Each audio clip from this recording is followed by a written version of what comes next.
So thank you all for coming. Welcome to the mentorship. We're glad to have you on board. We've already conducted this mentorship program 6 times already. This will be our 10th time. And moreover, it will be the first time we're taking in this many people.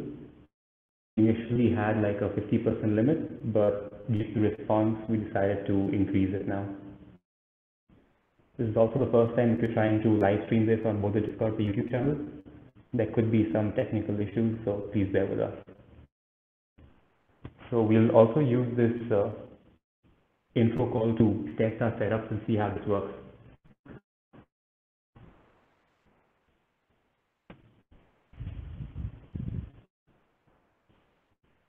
Okay, so the main function of today's call. First, we'll quickly outline the schedule. Next, I'll just introduce you to the mentors and tell you a little bit about them. And after that, we'll discuss a little bit more about whether one should even trade or not. And we'll conclude the session by giving you like a very basic and practical approach, which even the absolute beginner can use to trade with less. You can call it personal finance, intro, whatever. Okay, so coming to the outline, we'll be alternating between trading and investing sessions. When it comes to trading, we'll pick up with the absolute basics. So we'll start off with the Greeks. We'll start off with delta, vega, gamma, rho. We'll explain like the Black-Scholes model. We'll also discuss how you can take your first ever trade if you're an absolute beginner using simple hedging techniques, because trading naked might just seem extremely daunting. Later, we'll move on to an overview about technical analysis and other indicators before we start with every trader's bread and butter, directional option strategies. Now, our session on passive trading should help people who work full-time jobs to trade and generate income using strategies like wheels and covered calls. And Lumiaman will take a session on price action and swing trading, following which we can move on to more complex topics like non-directional plays, open interest analysis, and how institutions actually trade. So this will be alternated every other day with investing classes. So when it comes to investing, we'll cover the basic terminologies used in financial ratios and mutual funds. We'll discuss the importance of technical analysis even from a long-term perspective. We'll teach you how to read balance sheets, how to screen stocks, go through annual reports, all of that. And finally, we'll end with portfolio construction and optimization. So this is how the classes are structured. We highly suggest that you attend all of them, and if you can't attend like a couple of classes due to work or whatever, hopefully these sessions will be recorded and then you can go through there and just catch up. So we hope this makes sense to all of you. Now, moving on to our mentors. One of them is the Dalai Lama, the first. He's been trading for proprietary funds for the past 3 years. Now he builds and executes his own systematic option strategies. So he doesn't really risk his own money in the traditional sense. So through him, we can get a real insight in how institutions view and operate in the market. He has also been an active part of the server since the beginning and is really looking forward to teaching. The other mentor we have is Arikaji. He's an engineer turned research analyst. He has fast-tracked his learning of the capital markets thanks to COVID and is now spending more towards non-discretionary systems trading. So, which is why most of the mentorship topics will be related to the differences and how to move from pure discretionary, which is basically trading by feel, to partial discretionary, which is what he currently does, and moving it completely to non-discretionary trading. So in this form of trading, you don't really have any guesswork. All the guesswork is taken completely out of it. And you are just using statistics and probabilities to make changes. You might be trying to find certain abnormalities or some correlations and trading based on just them. This can also serve as like a beginner session for algos and how they work.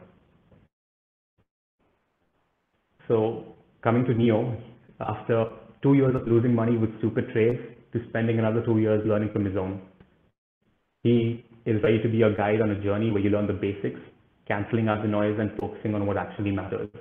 He'll be taking your class on technical analysis, and he'll also be providing you with like a bunch of links and resources that you can go through. So this is something else that you guys should keep in mind. Despite having 1 month, it isn't barely enough time to cover everything in depth.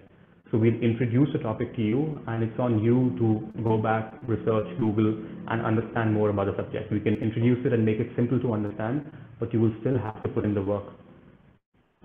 So moving on, we have Old Timer. Old Timer is 47 years old. He's been part of the stock market for 15 years now. He originally comes from a non-finance background, but now he's a positional trader and a long-term investor. In his words, he's old and he can hold. He's working towards mastering the basic necessities of investing: money, conviction, and patience. Then we have our Mod Kutta. He's a post-COVID entrant into the markets, learning the process through equity and derivatives. He's a 9-to-5 guy striking a balance between both office and investing/trading. Now, Lumia Man started his trading journey professionally with futures first, and he's now into equities. He's constantly striving to improve long-term investing and swing trading methods. He's a huge fan of rule-based trading systems and is extremely bullish on India. Okay, so now, in my opinion, why should one even invest or trade? So, in my opinion, investing should be mandatory. The asset class of your choice, it could be whatever. It could be crypto, it could be commodities, it could be foreign exchange. They do bring about certain distinctions, but the overarching principles behind what to do with them remain the same. It's even the same for like debt funds or quant funds or ETFs. You have to understand the basics. Now, why invest? Because investing your money and letting it compound is the most realistic way for one to save and retire. The amount of time and effort that you put into this will directly reflect the returns that you generate. So even from a very passive investing aspect over the long term, let's say 30 years plus, where most of you want to retire, since we have a pretty young crowd, your returns can be 10% fairly easily just by using passive investing, or 12%. It's extremely simple. However, if you want to up your gains and even get something close to like 17, 20%, even that is extremely possible, maybe even more over the extremely long term. So investing your money and the amount of time and effort that you put into this will directly reflect what returns you get. If you use passive investing, you might just get 8 to 15%. If you are an active investor, you might just make a whole lot more. So that's like the difference. Along with, it's very important that you have your own personal perspective on what risk is and how to manage it. So as a general rule, the higher the returns that you expect, the lower the probability of profit. This might not always apply to investing in certain outliers, but as a general rule, this does hold true. The more money, if the best case scenario is really, really good, the amount of risk you're taking is probably pretty high as well. Yeah. So if any of you have spare income, it doesn't really matter how much income you are currently making. As long as you can invest, I think that's the best way for everyone to move forward. And there's another thing which most people shy away from, which is calculating how much money they actually need. So everybody does talk about FIRE and retiring early and everything, but people don't really put in the work and actually calculate. It's fairly simple. Absolute FIRE is when you basically have a dream lifestyle and no financial responsibilities. But being financially independent should be everybody's goal. FIRE might just not be possible for every single one of us, but financially independence is something we can all strive for. Being financially independent just involves not being forced to work all of the damn time. We can choose some breaks, and this is a big cycle that most of us, get bogged down in, where we earn some money, increase our living standards, and then get stuck with no savings. So to calculate how much money you need to be financially independent, just take your current monthly expenditure, extrapolate for a year, and multiply it by like 20 years. If you reach that amount of money through investing or through your job, that much savings, you can be pretty happy with where you are in life. So that can be your goal. You just calculate what it is and think about what returns you might need to generate to get there. So the younger you are, the easier it is to get to those points. The older you are, the more years that have passed, the lesser time you have. So the compounding effect is not that strong. So you need to understand the amount of money you need, and you have to work towards those figures. So investing can be the best tool for the average person to move up. Since other avenues of making money, some of them, they all have their own drawbacks. So business might generate you a lot of money, but it does require, in most cases, capital. Or with startups, you have other issues as well. Now with real estate, again, It is a great asset class, but you might need a significant amount of funds which are liquid with you, which is not always possible. Or other avenues, they absolutely, just suck. Like savings accounts, putting your money back, your money just parked there for no reason, making you 2%, barely beating inflation, dropping in value every day is just horrible. So understand the benefits of investing, whatever asset class it is. Always start off with investing, even if it's something as simple as mutual funds. A lot of our parents, they are stuck in this, they have been just putting in their money in regular savings accounts and they have limited earnings now. This is something which I've regularly seen. Now, about the returns aspect of investing. So I'm trying to stress the importance, mainly so that you guys understand why you should have a limited amount of money kept aside every month for investing, because once you develop that habit and once you have those years with you, it can really amount to something, even if it may not be right now. So, like Nifty's CAGR, Nifty 50 CAGR since its inception has been 13.5. Even using an average index fund, it could be pretty great. Nifty Next 50 CAGR is 16%. You can even do a lot of passive investing with very limited knowledge, as long as you know that the stock market exists.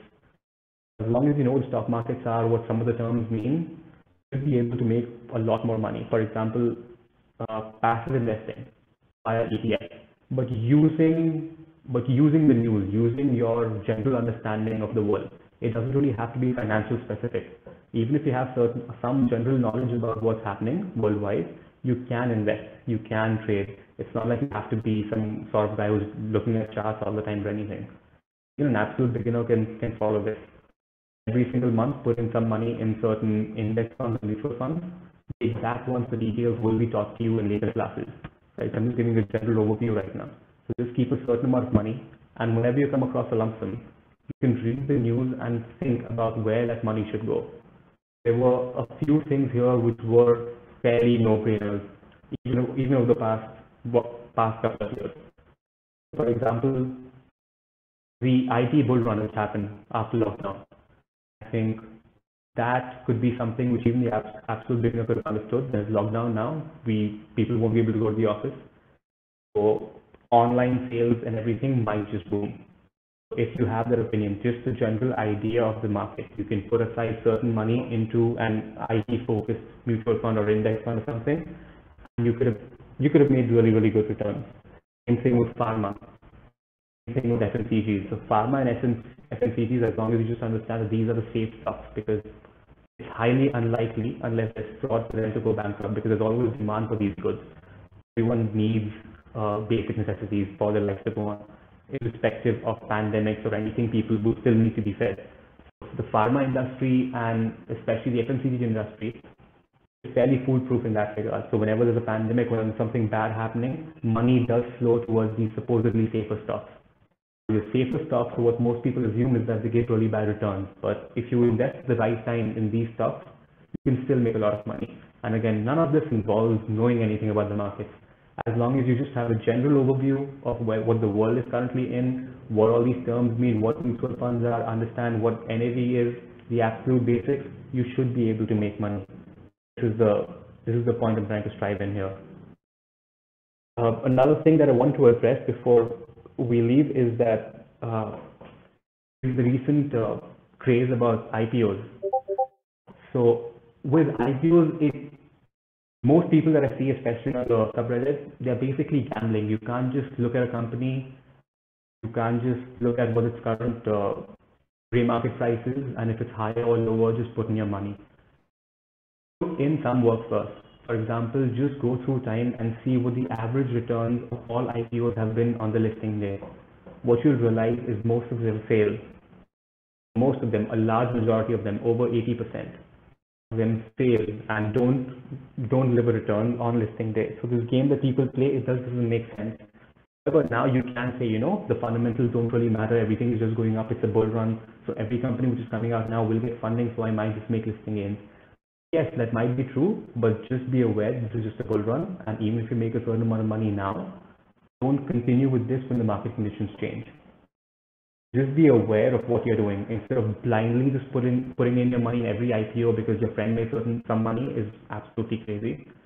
However, you understand what market cycles are. If you can just read a regular chart, open a candlestick and see that the market is going up, this is probably a bull run. So if it's a decent IPO, I want to gamble some money or take my chances, now might be the right time. Just having a little bit of knowledge can really help. Yeah, and so using all of these methods, I think it's fairly possible through mutual funds, through selecting right mutual funds, and just doing a little bit over the market to generate 17, 18, 19% returns. And if you're slightly more careful with the way you select your mutual funds, like betting on pharma when the lockdown went into picture, or betting on FMCG when all of this was happening, or just buying some stock at the right time during a dip or something of that sort. All of this can easily help you get to like 21, 22, 23% over a long ass period of time. So again, I don't mean 1 year, 2 years, 3 years. I'm talking about 3 years and more, which is probably retirement age. So now moving on to trading. So this is why I believe that I firmly believe that trading isn't for everybody. Let me make a distinction. Active trading isn't for everybody. People can passive trade. By passive trading, as I mentioned earlier, you do have certain strategies where you don't have to monitor the charts at all periods of time. Even if you are just logging in, say maybe 3 times a day, with a regular swing trade with good risk management, you should be fine. You can even use options as long as you are using faraway OTMs and meaning just say selling them with a hedge. That is the sort of position which you can take. Just look at the charts 3-4 times a day and still make a certain amount of money, right? Maybe you can just build certain strategies like your short theta or something, or your short gamma or something, and you find a good opportunity. Some of those trades might not require you to be really active and in front of the screen. So trading does require a lot more time and effort, which is why it doesn't really make sense for people to trade unless you're confident of generating returns over, let's say, at least 25%. And so the difference isn't that large as some people make it seem to be for the average person. I'm not talking about like genius traders and genius investors. I'm talking about like for the average person with the average brain. There isn't like a big distinction between investing and trading. It's not like the returns are otherworldly. It's not like you're making like 100% a year, 200% a year, stuff like that. Maybe people are on the internet, maybe they aren't. I don't know. But this has just been my experience from my own trades and from people that I personally know.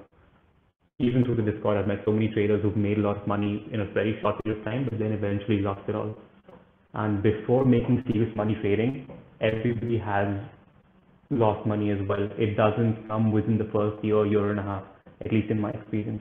I don't know if anyone personally whom I've verified who has made money within 2 years of trading.